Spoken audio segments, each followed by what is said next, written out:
Do you want to shoot videos of yourself? Maybe you're shooting YouTube videos or tutorials and you're wondering, can I shoot these videos on my phone? The answer is yes. Shooting high-quality videos on your phone is possible. However, it can be difficult, especially if you're a beginner. You have to ensure that the camera settings are correct, you're capturing good audio, the framing is right, you're not being cut off in the video.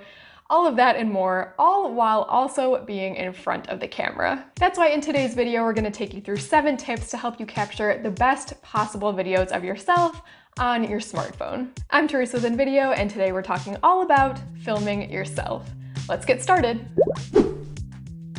Let's start with the first tip, which is to make sure you're using the right camera on your phone. So on a typical smartphone, you have 2 cameras, the front-facing camera or the selfie camera, and then the back camera. The selfie camera has the one benefit of allowing you to see yourself while you record, but that's pretty much where the benefits stop. The back-facing camera is always going to be higher quality. The only time I would really recommend using the front-facing selfie camera is if you need just a really quick shot of yourself, maybe you're out and about capturing a vlog, and you don't have time to go through the rest of the tips that we're going to get to in this video. You could always get just a really quick shot using the selfie camera, but in general, you're going to want to opt for the back-facing camera to get better quality. The challenge then is being able to see what you're filming. This is actually really important. You want to be able to monitor your video to make sure it's in focus and to make sure it's recording when you need it to be. Take it from me, I have had my videos stop recording in the middle and I kept talking for a long while thinking the video was still going, only to find out that it wasn't later on. Your video might stop recording if your phone runs out of space or something like that. There are a lot of technical issues that can happen, so it's always good to monitor your video. There are a few different ways to get around this. The first and simplest way is to use a mirror. This is old school, but it works perfectly well. It's also a great option because chances are you already have a mirror lying around somewhere. So all you have to do is position the mirror behind your phone. You'll want to angle it upwards a little bit or slant it sideways a little bit, and that will allow you to see the reflection of your phone's screen. The next option would be to mirror your phone's screen to your laptop or your computer. So this is going to be different depending on the type of phone you have and the type of computer you have. If you have both an iPhone and a Mac computer, you'll be able to connect them using the lightning cable, and then you'll be able to open QuickTime on your computer, go to record new movie, and then select your iPhone. So basically you're turning your phone into a webcam, so that will allow you to see what your phone screen is recording. And then if you have a Windows computer and an Android phone, there's an app called Connect that can allow you to view your phone's screen if your phone and laptop are both signed into the same Wi-Fi network. If you have a tablet or an iPad or a Chromebook or some other type of mobile device, then you can download a screen sharing app, and if you download the same app to both your device and your phone, then you would be able to screencast between the two, so that would be an option. And if you're not able to use any of those methods because of the type of equipment you have, you can download a software called Reflector. This is a screen sharing software that will work no matter what kind of phone or computer you have, so it's a great option if you don't want to have to worry about that. It is going to cost you a little bit of money. You can go ahead and find a link to that in the description below. So any of these options will work. The important thing is to monitor your video as you're recording, just to make sure the video is going and everything you need to be in focus is in focus. But also, when it comes to monitoring your video, you want to make sure that you're always looking into the camera while you're talking. So finish the sentence, then check on your monitor, and then look back into the camera to start talking again. It's very noticeable and pretty distracting if you're looking slightly away from the camera while you're talking. Your next tip is to use a tripod for still shots and a gimbal for shots that involve movement instead of shooting handheld. You can get a great tripod for your phone for about $20, and that's really all you need for this type of video. You don't need anything too fancy. Again, you can find a link to a phone tripod in the description. And then if you're going to be filming any moving shots, you definitely want to get a gimbal for your phone. This will make a world of a difference between shaky handheld footage. It will really make your footage look a lot more smooth and a lot more cinematic. If you're just filming talking videos similar to this one, you might not need to worry about getting a gimbal because it's just going to be still footage.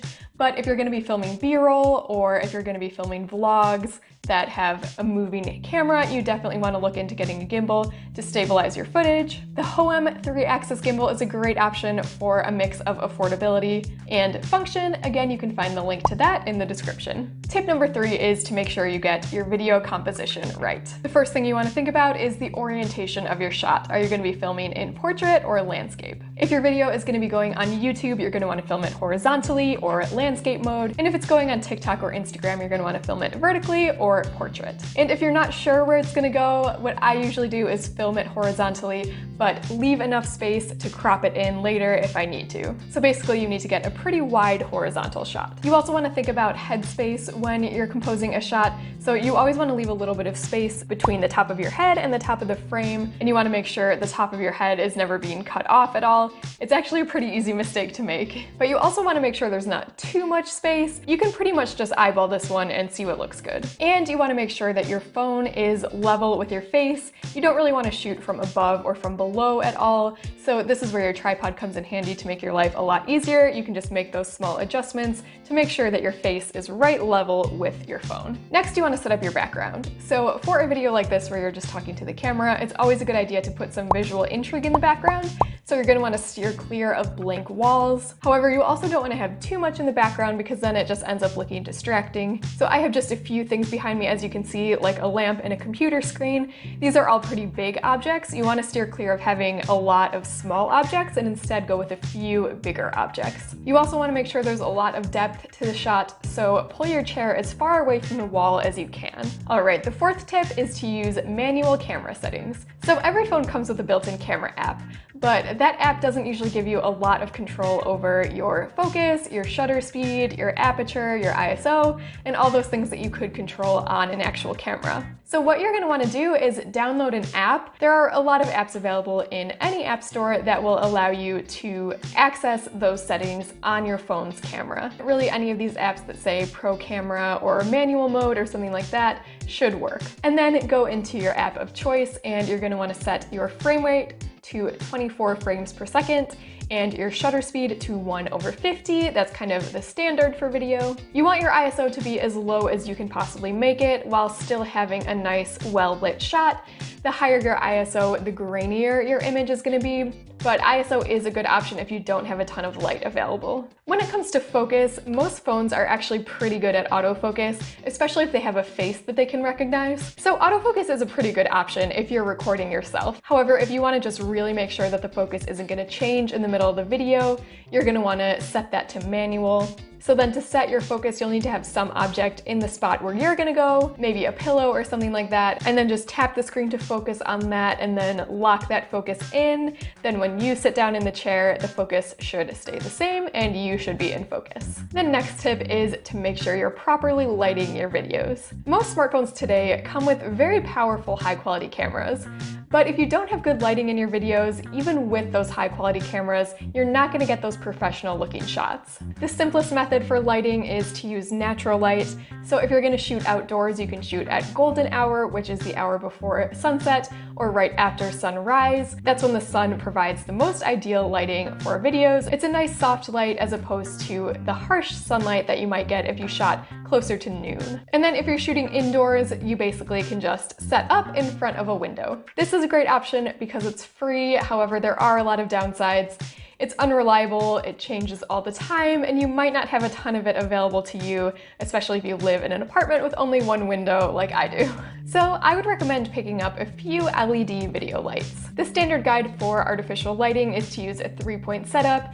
So you have a key light, which is your main source of light, and you're going to position that just a little bit to the side of your face so that it hits your face on a bit of an angle. And then you have a fill light on the other side, which just kind of fills in some of the shadows on your face. And then you have a backlight or a hair light behind you, which kind of makes you pop from the background by giving you a bit of a halo effect. So you can find the link in the description to get the LED light that I have, which works great as both a key and a fill light. You can adjust the brightness so you can make the key light brighter and the fill light softer. And then for a backlight, you can even get away with something smaller. So you can find a link in the description to a really tiny LED light, which will work great as a backlight. All right, the next tip I have is to make sure you're capturing high quality audio. So what you don't want to do under any circumstances is use the built-in mic on your phone. If you have really bad audio quality, that's actually going to make your video look a lot more unprofessional than if you had bad video quality. So one of the easiest and most straightforward options, which is the option that I recommend, is to use a lavalier mic. This isn't the only way to capture audio.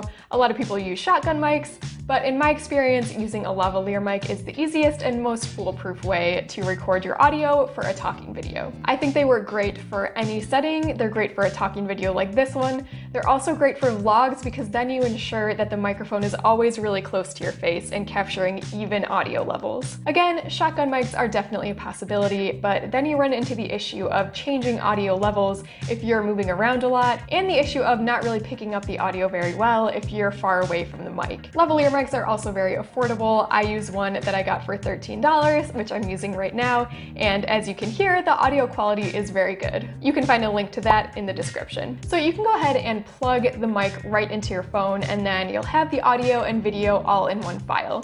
The only downside to this is then you have the wire in between you and your phone, and that might be a little bit constricting because then you can only be as far away from your phone as the length of the wire. So if you don't want to have to worry about that, what you could do is record the audio on a laptop or tablet or an audio recorder if you happen to have one of those lying around. So plug your mic into there, and then in that case what you're going to do is start your video recording, then start your audio recording, and then you're going to clap at the beginning of your video. So then when you go to edit, you can sync up the audio and video by matching up the spike on the waveform where you clapped. All right, that brings us to our last tip, which is to make sure you record enough B-roll. Whether you're filming a tutorial or a vlog, having B-roll is a great way to visualize what you're saying. And it also just makes your video a lot more interesting to watch by breaking up the monotony of having just one single shot. So when it comes to tutorial, you want to make a list of just anything that would be easier to understand if there's a visual to go along with the explanation, and then film all of that B-roll. And then when it comes to a vlog, you can really just shoot anything that's interesting to you and anything that adds to the story of the video. We also have another video on our channel that goes a lot more in depth about shooting cinematic footage with your smartphone. So you can go ahead and check that out if you want to learn more about shooting B-roll. And that was our roundup of our top 7 tips to help you record high quality videos of yourself using your smartphone. Were any of these tips a complete surprise to you, or did you know all of them already? Let us know in the comments below. We would love your feedback because we would love to know how we can make videos that are the most helpful to you. Don't forget to check out this video to dive deeper into mobile videography. Đăng ký dùng thử miễn phí phần mềm tạo video tại trang web invideo.design.